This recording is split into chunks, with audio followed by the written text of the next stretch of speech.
Saya kasih segini, kita kasih segini lah. Oh, Nggak usah seperempat ya? Oh, seperempat lah. Seperempatnya. Seperempat. Sik nanas sama sembelit sama nggak? Terus kalau misalkan dia nggak kita langsung tanggulangi, ekornya dia ngeplat hitam.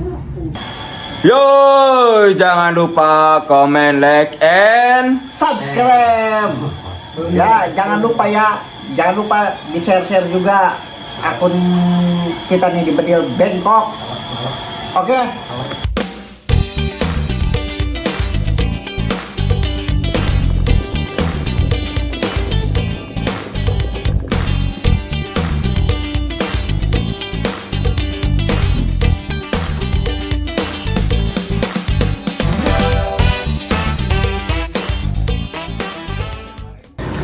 Yo, assalamualaikum warahmatullahi wabarakatuh. Di video kali ini gue mau main lagi ke farmnya Mang Elay. Sekalian mau nanya-nanya nih, apa aja sih penyakit-penyakit ikan cupang itu, apalagi sekarang lagi musim pancaroba ya.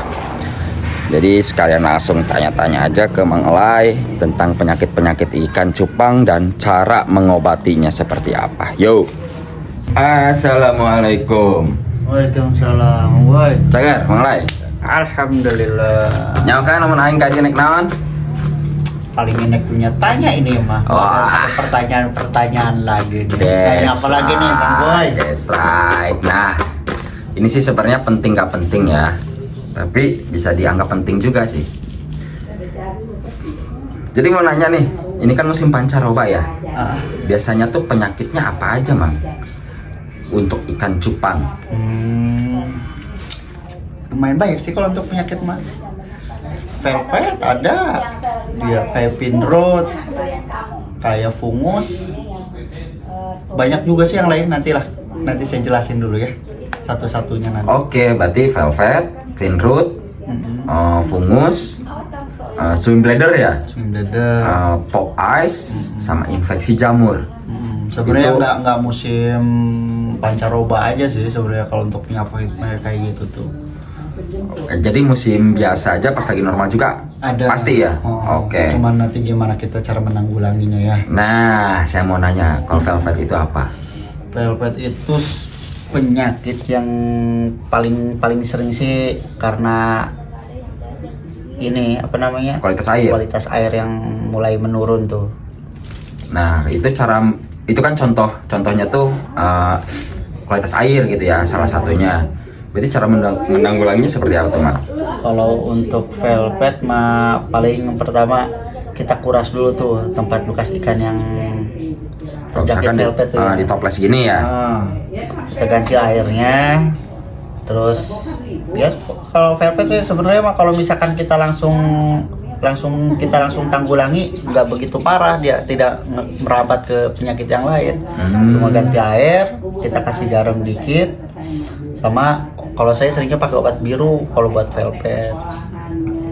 Merek apa aja ya? Nah, merek apa aja? Kalau pinroot, Kalau pinroot tuh sebenarnya yang agak ngeri tuh pinroot tuh, dia riskan banget ya. pinroot tuh kalau misalkan nggak kita langsung tindak lanjutin tuh bisa langsung mokat ikan. Soalnya dia tuh disebabkan oleh bakteri kalau nggak salah ya. Oleh bakteri yang disebabkan satu sama dari terkontaminasinya air, terus suhu dia naik turunnya nggak jelas, dari faktor pakan juga tuh bisa masuk ke situ tuh, faktor ke situ. Cara menanggulanginya gimana tuh? Kalau pinroot kalau bisa dia tetap sama kayak velvet tadi, air kita ganti. Kalau bisa mah toples yang bekas ikan sakit itu kita ganti, kita ini dulu, kita rendam, cuci pakai sabun. Kita cuci, ganti toples baru, kasih garam. Kalau misalkan ada ini mah pakai obat itu tuh, apa sih namanya, kayak amoxicillin gitu tuh. Ada amoxicillin tuh kalau buat gitu, soalnya agak ngeri itu mah penyakitnya. Nah, kalau sisik nanas sama sembelit sama nggak? Kalau sisik nanas sama sembelit, kalau sembelit biasanya cuman karena dia kebanyakan makan, Om Boy. Kadang dia kalau ini mah sebutnya apa ya, kayak bubble gas gitu tuh, sembelit itu. Kalau misalkan dia cuma sembelit, biasanya kita puasain aja, airnya kita kurangin, dia akan kembali normal. Kalau misalkan apa namanya, sisik nanas, sisik nanas itu udah ada bakteri juga tuh di perutnya. Kalau misalkan orang mah apa ya, busung lapar, bukan busung lapar itu pokoknya ada bakteri lah di perutnya yang menyebabkan ikan itu susah buang kotoran. Karena susah buang kotoran, makanannya dia terkontaminasi, nggak bersih sih gitu ya. nggak bersih, itu di pencernaannya itu terganggu. Itu penyakit itu adanya di ususnya itu, Om. Di ususnya. Berarti membersihkan pakan itu penting banget ya. Penting banget. Nah, kalau infeksi jamur, Infeksi jamur itu banyak sih, Om Boy. Termasuk kayak velvet. Velvet, Finrod juga dia masuk itu ke situ. Karena sebelum dia jamur dia masuk, bakteri dulu dia yang main, Om Boy. Kalau kayak Finrod yang lebih jelas sih Finrod sih. Finrod kalau misalkan dia nggak kita langsung tanggulangi, ekornya dia ngeplat hitam. pembusukan gitu. Iya, ada pembusukan, dia ngegrogotin tuh. Kadang ekornya sampai habis itu, Om Boy. Oh, ganas juga ya. Ganas dia.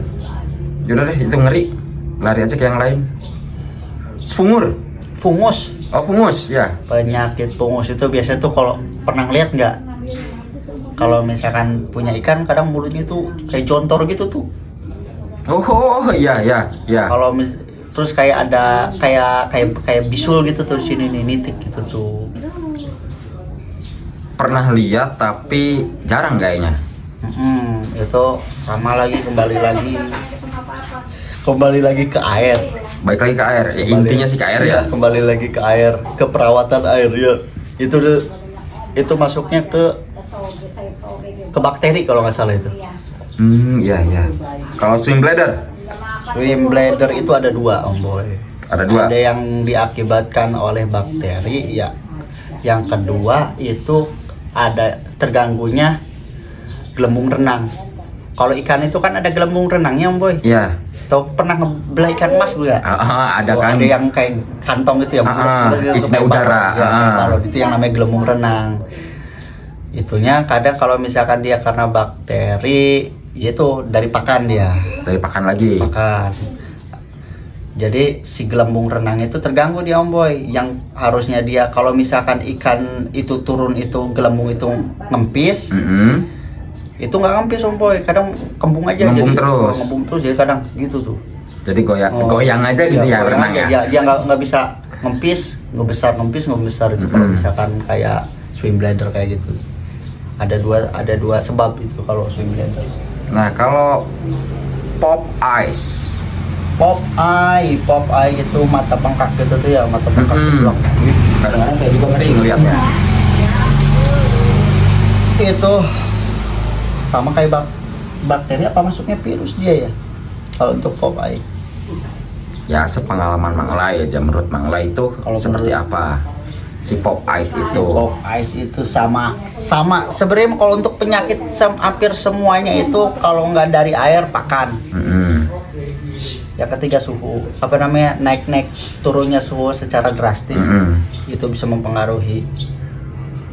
Dan untuk penanggulangan untuk pop eye, perawatannya kalau saya ya air tetap disedikitin, Om Boy. Air tuh segimana? Kalau bisa kasih gini, kita kasih segini lah. Oh, Nggak usah seperempat ya? Oh, seperempat lah. Seperempat. Seperempat kita kasih garam, terus saya kasih itu akriflavin HCl sama garam. Udah, itu dicampur. Baru dimasukin ikannya. Masukin ikannya gitu. Ya. Ganti air sehari sekali gitu. Jadi intinya sih semua penyakit itu kalau dari pembahasan ini kan dari air dan pakan ya. Nah, dari pengalaman Mang Lai ini,